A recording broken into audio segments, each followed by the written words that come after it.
বাংলাদেশে হিন্দু সম্প্রদায়ের ব্যানারে যে মিছিল মিটিংগুলো হচ্ছে এগুলো আসলে আওয়ামী লীগের মিছিল মিটিং হচ্ছে।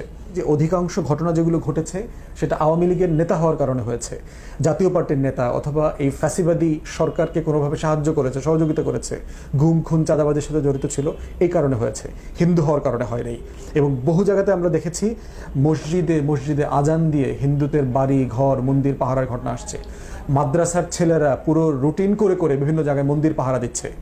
এমনও হয়েছে মন্দিরের পাশের আওয়ামী লীগের অফিসটা জ্বালিয়ে দেওয়া হয়েছে, কিন্তু মন্দিরে কোনো অ্যাটাক হয় নাই। আজকে যেটা আমরা দেখতে পাচ্ছি, সাংবাদিকদের বিভিন্ন সূত্রে আমরা যেটা জেনেছি, বাংলাদেশে হিন্দু সম্প্রদায়ের ব্যানারে যে মিছিল মিটিংগুলো হচ্ছে এগুলো আসলে আওয়ামী লীগের মিছিল মিটিং হচ্ছে।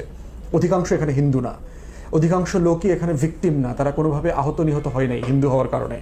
অধিকাংশ লোক হচ্ছে ছাত্রলীগ, যুবলীগ, স্বেচ্ছাসেবক লীগের নেতারা, যারা পলাতক ছিল, ঘর থেকে বের হইতে পারতেছে না। তাই আমরা সাংবাদিকদেরকে বলবো, দয়া করে ওনাদেরকে জিজ্ঞেস করবেন যে তারা কিভাবে ক্ষতিগ্রস্ত হয়েছে, কোথায় কোথায় হিন্দুদের উপরে আঘাত এসেছে, যে রিপোর্টগুলো এসছে সেটা আসলে কতটুকু সত্য। আমরা বহু জায়গায় দেখলাম যে ইন্টারভিউতে সাক্ষাৎ করা হচ্ছে, জিজ্ঞেস করা হচ্ছে যে আপনার কোথায় বাড়িঘর ক্ষতিগ্রস্ত হয়েছে, উনি বলতে পারছে না, ওনার জেলার নাম উপজেলার নাম উনি ভুলে গেছে, বলে আমি ঠিকানা পরে দিব। তো এগুলো খুবই প্রচ্ছন্ন ভণ্ডামি, মতলববাজির লক্ষণ এবং আওয়ামী সেই সোকল বাঙালি কলকাতার ন্যারেটিভকে ফিরায় নিয়ে আসার লক্ষণ আর কি। আপনারা বাঙালি হন কোনো সমস্যা নাই, কিন্তু আমরা তো সবাই বাংলাদেশি। যিনি হিন্দু তিনিও বাংলাদেশি, যিনি মুসলমান তিনিও বাংলাদেশি। তাই এই যে রাজনীতিটা, এই রাজনীতিটা থেকে আমি অনুরোধ করব হিন্দু সম্প্রদায়ের জনগোষ্ঠীকে, দয়া করে আপনারা বের হয়ে আসেন। আওয়ামী লীগের পাঁচাটামি করা তো আপনার রাজনীতি না। আপনি অধিকারের সাথে থাকেন। একটা সংবিধান যেখানে সকল নাগরিককে সমান অধিকার দেওয়া হয়েছে, বাঙালি মুসলমানের জন্য যা, বাঙালি হিন্দুর জন্য তাই, বাঙালি বৌদ্ধ খ্রিস্টান সবাই মিলেই তো আমরা বাংলাদেশি। পাহাড়ি যে আছে, যিনি চাকমা আছেন, যিনি বিহারি আছেন, যিনি উর্দুভাষী আছেন, যিনি বাংলাভাষী আছেন, সবাই এই দেশের নাগরিক। অতএব সংবিধানের আলোকে আপনি নাগরিক সত্তার উপরে ভিত্তি করে দাবি করেন। আমরা দেখলাম যে বিবিসি বাংলা একটা ভালো তথ্যভিত্তিক একটা রিপোর্ট প্রতিবেদন করেছে। সেখানে তারা দেখিয়েছে যে সম্প্রতি যে ঘটনাগুলো ঘটেছে গত 1-2 সপ্তাহে, সেখানে এটা সত্য যে অনেক হিন্দু ধর্মাবলম্বীর বাড়ি ধ্বংস করা হয়েছে, ঘর বাড়ি দোকানপাট নষ্ট করে দেওয়া হয়েছে। কিন্তু এটা কি মুসলমানদের বাড়িতে ঘর ধ্বংস হয় নাই? বাংলাদেশ ক্রিকেট দলের সাবেক ক্যাপ্টেন মাশরাফির বাড়িও তো আগুন দিয়ে জ্বালায় দিচ্ছে লোকজন। আওয়ামী লীগের অনেক এমপি মন্ত্রী ওর বাড়ি দোকানপাট ব্যবসা বাণিজ্য জ্বালায় দিচ্ছে। তাহলে ওদের বাড়িটা কি কারণে জ্বালাইছে? মুসলমান হওয়ার কারণে জ্বালাইছে? তাহলে বিষয়টা হচ্ছে যে ঘটনাগুলো ঘটতেছে এটার লার্জ অংশ হচ্ছে এই সকল হিন্দু ব্যক্তিরা আওয়ামী লীগের রাজনীতির সাথে ইনভলভ ছিলেন। তারা গত 16 বছর থেকে আওয়ামী গুন্ডামি পান্ডামি, মানে পরে নির্যাতন করা, মানুষের উপরে গুম খুন অপদস্থ করা, চাঁদাবাজি করা, টেন্ডারবাজি করা, সব কিছুর সাথে জড়িত ছিল। তাহলে ওই লোকটা মাইর খাওয়ার আগ পর্যন্ত আওয়ামী লীগ ছিল, মাইর খাওয়ার পরে সে হিন্দু হয়ে গেছে। মানে এটা কী ধরনের মতলববাজি আপনাদের? অথবা আমি হিন্দু সম্প্রদায়ের যারা বিবেকবান মানুষ আছেন, বিবেকবান নেতা আছেন, দয়া করে এগুলো নিয়ে প্রতিবাদ করেন আপনারা। যে আপনারা যে আওয়ামী লীগ না, আপনারা যে বাংলাদেশের নাগরিক, এই কথাটুকু বলেন। এবং দয়া করে ভারতকে, দিল্লিকে এটা নিয়ে বাংলাদেশে ইন্টারফেয়ার করার সুযোগ দেন না। তাহলে বাংলাদেশের জনগণ আপনাদেরকে যেভাবে আগলে ধরে আছে এভাবে ধরে রাখতে পারবে না। কারণ ভারতের একটা সাম্রাজ্যের পতন হয়েছে এখানে, দিল্লির দাসত্বের পতন হয়েছে এখানে একটা স্বৈরাচার, যিনি 16 বছর ভোট ছাড়া ম্যান্ডেট ছাড়া ক্ষমতায় ছিলেন, তাকে বাধ্য করা হয়েছে গণঅভ্যুত্থানের মাধ্যমে দেশ ছেড়ে পালাতে, এবং তিনি পালিয়ে দিল্লিতে গেছেন। এবং বিবিসি বাংলার সেই রিপোর্টেও আমরা দেখেছি, যেটা টিবিএস অলসো ইংরেজিতে রিপোর্ট করেছে বিজনেস স্ট্যান্ডার্ডে, সেটা হচ্ছে যে এই যে হাজার হাজার লক্ষ লক্ষ অ্যাকাউন্ট যেটা দিয়ে অপপ্রচারগুলো চালানো হচ্ছে ফেসবুকে এবং টুইটারে, এক্সে, এর অধিকাংশ অ্যাকাউন্ট হচ্ছে ভারতের, দিল্লি থেকে, ইন্ডিয়ান।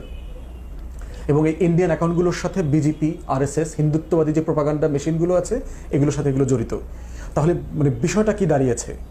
যে একটা অনির্বাচিত অবৈধ রেজিমকে ক্ষমতায় যেটা রেখেছে ভারত গত 15-16 বছর থেকে, আজকে তার পদচ্যুতির কারণে, গণ অভ্যুত্থানের কারণে সে একইভাবে এই স্বৈরাচারকে এখনও সমর্থন দিয়ে যাচ্ছে। তাহলে বাংলাদেশের জনগণের আশা আকাঙ্ক্ষার বিপক্ষে যে ভারত গত 15-16 বছর দাঁড়িয়েছিল এবং এখনও দাঁড়াচ্ছে, সেটা কি আমাদের এই দুই দেশের দীর্ঘমেয়াদী সম্পর্কের জন্য কল্যাণকর হবে? হবে না, একদমই হবে না। তাই আমি বিনীতভাবে আমাদের হিন্দু সম্প্রদায়ের লোকদেরকে অনুরোধ করছি, নেতৃবৃন্দকে অনুরোধ করছি, আওয়ামী লীগের সাথে আপনাদের সম্পর্ক ন্যায্যতার ভিত্তিতে হইতে হবে। যে কোনো রাজনৈতিক দল করবার অধিকার আছে, কিন্তু আপনি কীভাবে আওয়ামী লীগ করেন? একটা ফ্যাসিবাদী সরকারের দালাল কিভাবে আপনি হন? আপনাকে তো অন্যায্যকে অন্যায্য বলতে হবে, রংকে রং বলতে হবে। আপনি বাংলাদেশের নাগরিক। তো তো এই জন্য আমরা মনে করতেছি যে অধিকাংশ ঘটনা যেগুলো ঘটেছে সেটা আওয়ামী লীগের নেতা হওয়ার কারণে হয়েছে। জাতীয় পার্টির নেতা অথবা এই ফ্যাসিবাদী সরকারকে কোনোভাবে সাহায্য করেছে, সহযোগিতা করেছে, গুম খুন চাঁদাবাজের সাথে জড়িত ছিল, এই কারণে হয়েছে, হিন্দু হওয়ার কারণে হয়নি। এবং বহু জায়গাতে আমরা দেখেছি মসজিদে মসজিদে আজান দিয়ে হিন্দুদের বাড়ি ঘর মন্দির পাহারার ঘটনা আসছে। মাদ্রাসার ছেলেরা পুরো রুটিন করে করে বিভিন্ন জায়গায় মন্দির পাহারা দিচ্ছে। এমনও হয়েছে মন্দিরের পাশের আওয়ামী লীগের অফিসটা জ্বালিয়ে দেওয়া হয়েছে, কিন্তু মন্দিরে কোনো অ্যাটাক হয় নাই। ফেনীতে না কুমিল্লায় দেখলাম যে মন্দিরের বিল্ডিংয়ের উপরে হচ্ছে আওয়ামী লীগের অফিস, আওয়ামী লীগের অফিস জ্বালিয়ে দিয়েছে 3 তলা 4 তলায়, কিন্তু পত্রিকাতে ভারতের মিডিয়াগুলোতে দেখলাম রিপোর্ট হয়েছে মন্দিরে আক্রমণ, মন্দির জ্বালিয়ে দিয়েছে। না, মন্দির তো জ্বালানো হয়নি, একই বিল্ডিংয়ে 2 তলা 3 তলায় আওয়ামী লীগের অফিস, ওখানে তারা জ্বালিয়ে দিয়েছে। অতএব এই রাজনৈতিক গণ অভ্যুত্থান পরবর্তী স্বৈরাচারকে প্রতিহত করার জায়গা থেকে এই জায়গাটাকে দেখতে হবে।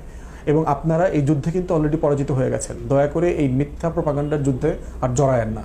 এতে আমাদের এখানকার সাম্প্রদায়িক সম্প্রীতি যেটা আছে এটা নষ্ট হয়ে যাবে এবং নষ্ট হচ্ছে, এই দায় আপনারা দয়া করে নেবেন না। আওয়ামী লীগকে শেল্টার দিচ্ছেন, বিভিন্ন হিন্দু ব্যানারে আওয়ামী লীগের নেতারা, ছাত্রলীগ যুবলীগের নেতারা যে মিছিল মিটিং সমাবেশ করতেছে, এটা কিন্তু এক্সপোজড হবে, সাংবাদিকরা কিন্তু একটু ছবি তুলে রাখতেছে। এবং বিভিন্ন ইন্টারভিউতে দেখলাম যারা এখানে মিছিল মিটিং আসছেন তারা আসলে হিন্দু সম্প্রদায়ের লোক না। তো এইটার দায় কেন আপনারা নিচ্ছেন? আপনারা কেন বৃহত্তর যে অধিকারের আন্দোলন, ছাত্র সব জনতার যে অভ্যুত্থান হয়ে গেল, এটার বিপক্ষে কেন দাঁড়াচ্ছেন? কেন একটা ভোটবিহীন অগণতান্ত্রিক স্বৈরাচার সরকারের পক্ষ নিচ্ছেন কেন?